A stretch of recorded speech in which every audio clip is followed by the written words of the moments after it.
To introduce you to the speakers of this panel, the panelists of this panel, Mr. Bhavesh Pandey, Sector Head, Reliance Industries Limited, Dr. Pooja Goel, Head, QAMA Maruti Suzuki India Limited, Dr. Indrajit Ghosh, Global Chairman, MSME, CCII. I welcome all the panelists on the stage.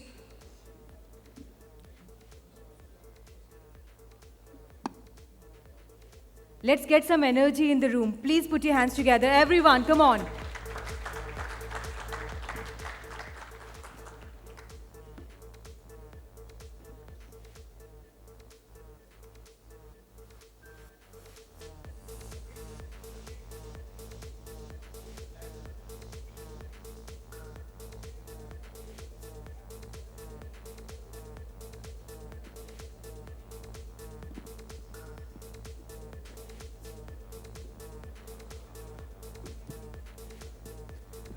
This panel is going to be moderated by Dr. R. Mukhopadhyay, Director R&D, JK Tyre and Industries Limited. Sir, over to you.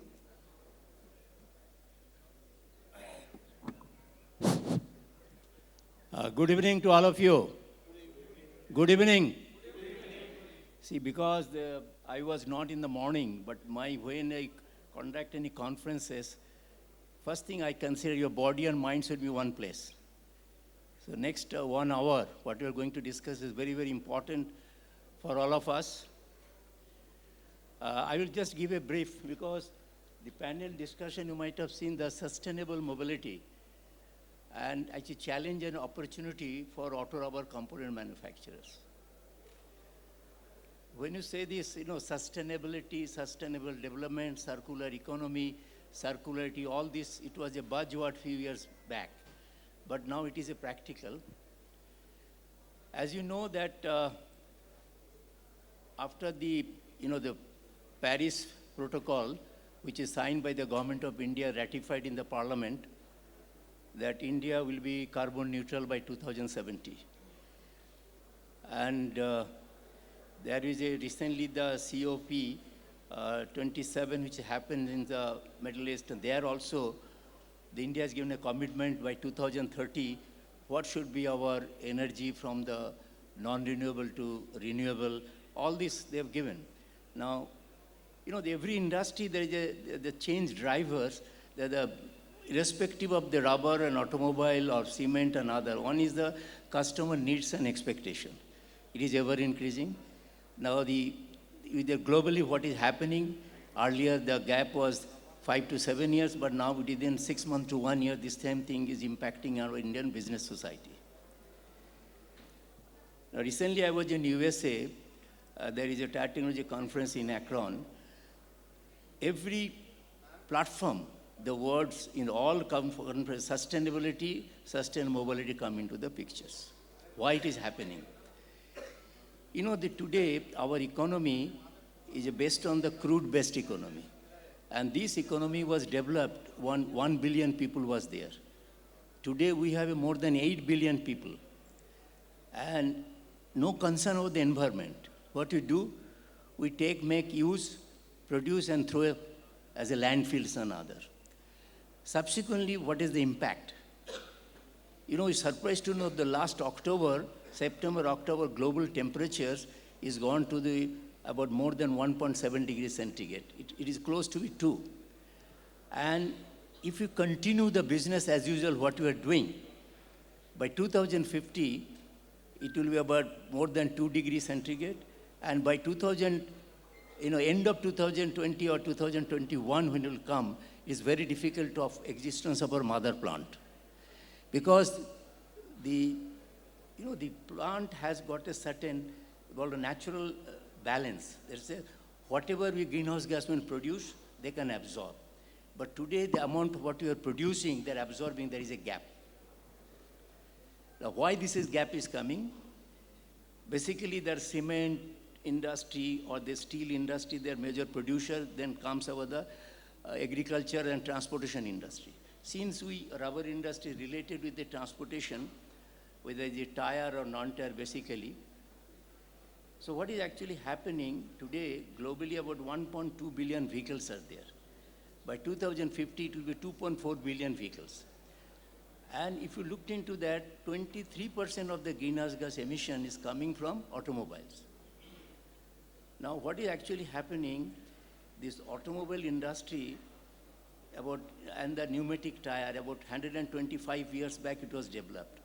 Most of the technology has changed, but the IC engine and pneumatic tire as it is. Now, it is a high time this technology has to change.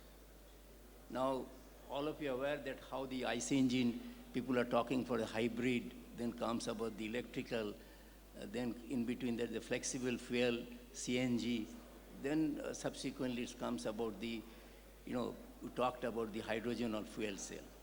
But what is the aim of all those things? Aim is there to reduce the greenhouse gas emission. Now, greenhouse gas emission, always we talk carbon dioxide, but there are the 6 greenhouse gas emission: carbon dioxide, methane, nitrogen dioxide, sulfur dioxide, sulfur hexafluoride, and HFC. Out of which carbon dioxide is the majors. So today's, all the experts which is coming, we have, I think so, from MSME sectors, Dr. Ghosh is there, he's experts, and our Mr. Pandey, he's from the Reliance, as you know, Reliance Polymer and Plastic Industry. And my left-hand side, Dr. Goel, is from Maruti Automobile Industry. So we would like to discuss, because we have a polymer industry expert, MSME experts, and automobile industry experts. So we'll discuss about next, let us 45 minutes, then 15 minutes we have a question answer session. And each and every, this type of the conference, I am very happy that organizing committee, when I proposed this type of panel discussions, they accepted. Because first thing is the awareness. We should have everybody, those who are associated with the awareness is required. The first stage, when you knowingly, generally people generally do not do mistake. Most of the mistake do the unknowingly. So basic discussion today, I want participation all of you. Any questions in this regard will be well accepted. Now, I hope we realize the importance of that. And all of your trial, Government of India, as you know that one, this time, the State Pollution Control Board, Central Pollution Control Board, everybody, lot of legislation regulation is coming related with the rubber industry as well. Rubber industry, as you know, those who are exposed the REACH compliances and all those nitrosamine, it was there for a long time. Now, lot of legislations is coming. You're surprised to know the end of the life of the ELT, then extended producer responsibility, end of the life of the vehicles, then tire road wear particle, then certain chemicals they have found recently, rubber industry are using some antioxidant, all 6-ppd. Recently this California state, they found that 6-ppd is a ozone resistance. They are really toxic in nature, and they, when leached out, going to the seas and the rivers, a lot of fishes are dying. So they want that by 2025 December, this has to be eliminated. So all the toxic chemical, because their alternative is very difficult, globally people are trying to do that. So everybody is working, whether it's raw material manufacturers or it is the rubber product manufacturers, even the end users. They are trying to how to really eliminate or reduce the toxic chemical gradually. And in sustainability, there are the 3 steps will come, I can tell you all of you. One is the energy transitions, that is the non-renewable to renewable. Very, very clear, I'm telling you, those who are doing with the normal thermal or gradually it is coming, either you have a solar or the wind or alternative, because the government it will compel. Second will be the material transition. That means what is the crude-based material you're using, that has to be non-crude-based. Simple example is, polymer from biocess, carbon black from the bio-origin or the recycled oil, similarly recycled polyesters, lot of recycled material will come into the pictures. Third will be the waste transitions. That means you have to eliminate the waste the way. Rubber industry, a lot of waste. Instead of throwing, how can you recycle and going to your product? So with these few things, I think so all of will participate in these discussions. Now my first question, Dr. Indrajit Ghosh, since he's from MSME sectors, Mr. Ghosh, let me be very clear, most of our here member or delegate, those who are there, they are some of the MSME sector. The government recent the budgets, I think so they have cleared a lot of incentives to the MSME sectors. How do you think that this will help the MSME sectors and how they are going to avail those incentives to improve their product, please? As on today, all of us knows MSME is contributing 35.4% in the GDP and in domestic, and in export 45.7%. So our government's aim is to reach more than 50% by 2030 for increasing the share of MSMEs, which is the backbone of the industry. Like whatever budget this time happened 2 days back, and there is a huge possibilities of MSMEs to come forward and take that benefits to grow themselves in a faster pace. Like Government of India has introduced for manufacturing unit, for your development, for your expansion, you can take up to 100 crore loan without any collateral, which was not there for the last 75 years. Nobody has given. This is a golden opportunity for the MSMEs. And I will just, out of the way, I will just add, one thing, how the MSMEs are helping the industry to grow. Up to 2020, nobody was given any importance to MSME industries as a whole. But in 2020, when we got a very bad consignment from China of masks and other products for the COVID, which was returned by the Prime Minister to China back because it was in a very bad condition. And at that point of time, he has requested to Bharat Petroleum, Indian Oil, ONGC and company like Maruti, why don't you develop MSMEs to make all these products. When they can make, we can also make. And you will be happy to know that within 8 months' time, 118 manufacturers of MSME in India made all these products, and within 8 months, we have supplied in 154 countries. So MSME can done wonders if they get a support from the government. And as per the present government is concerned, government is enormously, supporting the MSMEs. Those who have a good track record of the financials, they can avail all the different, funding time to time. Thank you, Dr. Ghosh. Now, actually, I will ask Dr. Goel how the automotive industry is planning to reduce the greenhouse gas emissions. Good evening, everyone. Thank you for putting us on this stage and answering the questions. Regarding the automotive industry, if in brief I need to explain or update, starting from the conventional powertrain enhancements. If I talk about the conventional powertrain enhancement, we are talking about down-seizing the turbocharger, putting up the particulate filters into it. Secondly, it would be the non-powertrain enhancements where the aerodynamics operations needs to be enhanced. Secondly, the weight reduction of the material, which should improve the efficiency of the vehicle. That is the actual need of the customer. Going beyond to this, there is a so-called, and it's very common to everyone right nowadays, it is green powertrain, where we talk about starting from the mild hybrids to the plug-in hybrids, next to the electric vehicles, and definitely to the hydrogen fuels. Apart than this, there is a strategy which is automotive industry has put on into implementation, is working for the use of alternate fuels. Alternate fuels could be the biofuels, which is in market currently with E20 and coming up with the flex fuels as well.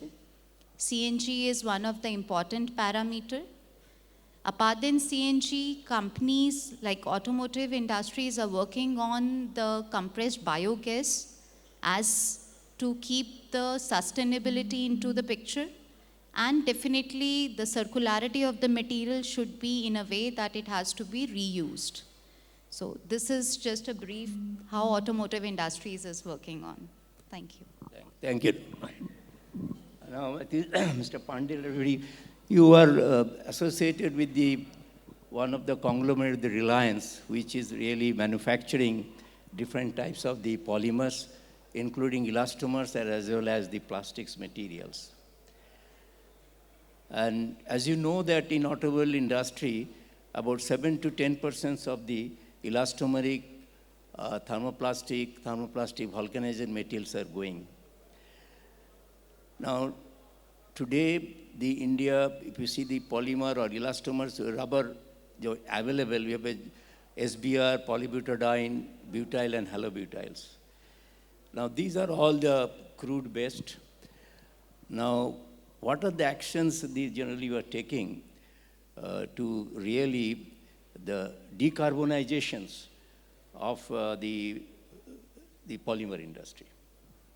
Yeah, thank you, Dr. Mukhopadhyay, for that question, because it is very close to my heart personally. And before I come to answering that question, let me congratulate ARIA Northern Region for this very topical, NRC that we are having today and tomorrow. If I were to address the issue that we have been listening to in, bits and pieces since morning, decarbonization path, some time back we used to think in terms of 3 hours, which has now been expanded into, now 7 hours. So reduce is one. So when we are looking at the reduce aspect of decarbonization, the effort is to, reduce the input intensity, whether it is in terms of material or in terms of utilities.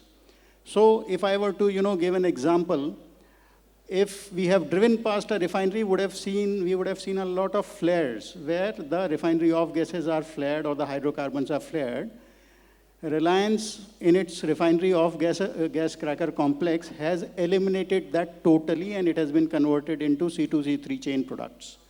Similarly, if we were to look at the elastomers part of it, what has happened is that, the monomers, the combination of monomers that are going into the elastomer, there is a range of conversion. Constantly, the industry is looking at improving that range, taking it closer to the higher end of the range in terms of conversion, and lower side of the range when it comes to the usage of that monomer. In utility, if say 100 units of steam were to be used per ton of production, as per the licensing thing, the technologies are being upgraded, and this utility reduction, whether it is power, whether it is steam, whether it is water, whether it is nitrogen, that is being done. So that is as far as the reduce part of it is concerned. The other thing is, in terms of reuse, in production, there are a lot of streams that are waste streams. So what Dr. Mukhopadhyay was talking about, waste regeneration, that is also something that is being taken up. And recycling, again, is a big theme at Reliance and at industry per se. And in terms of decarbonization, the commitment is absolutely there in public space. So we are putting up 100 gigawatt, 4 gigafactories, which will be, cell to battery pack kind of a solutions of 100 gigawatt by 2030. And this is not, this target is, milestone based. So 10 gigawatt is going to come up by this year, 20 by the next year, 50 by 2027, and then 100 by 2030. So the change of energy mix is also there. The other things that we are looking at, the new age materials.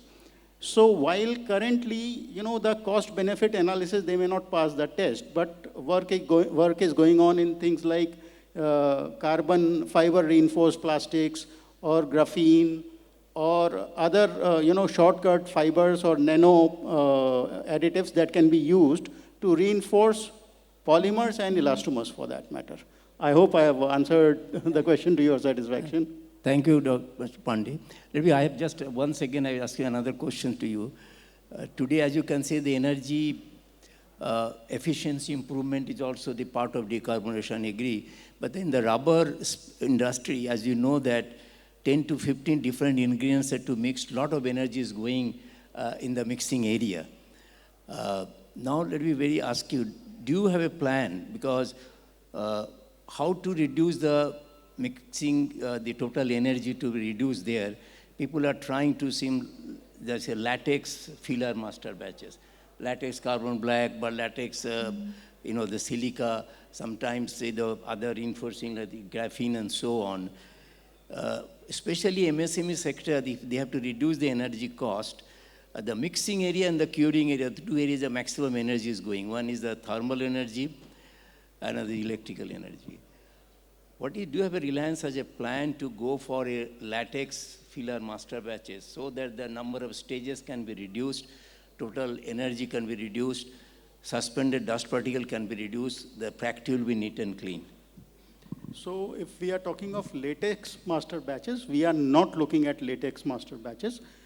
But in terms of master batches, what we are looking at is the new age materials only at this point of time, both in elastomers and in polymers for that matter. Thank you.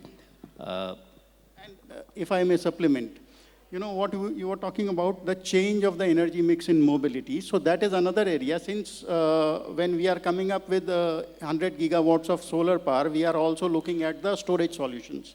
And when we are looking at storage solutions, battery materials is a whole new field, and there also a lot of special kind of elastomers and polymers are required. So that is also some work in progress. Details maybe at a later stage I can share with you.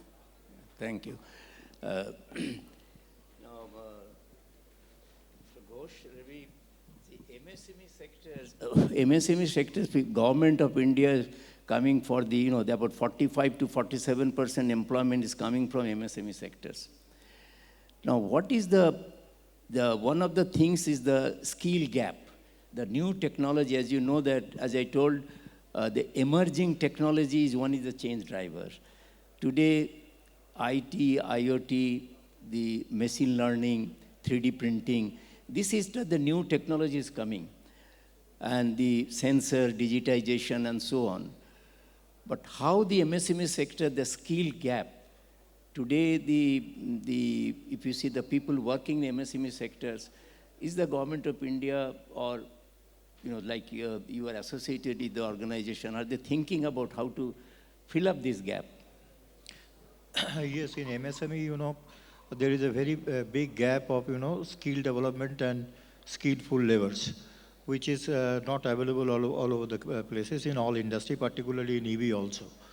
But during this budget, Government of India has taken it very seriously, and within 1 month's time, you will able to know, skill development, what benefits and what actions Government of India is going to take. There will be paper will be published within a month or so.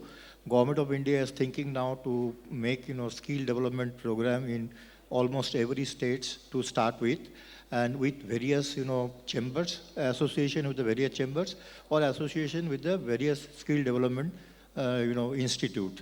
Like, in automobile, I'm also the president of International Federation of, Electrical Vehicles.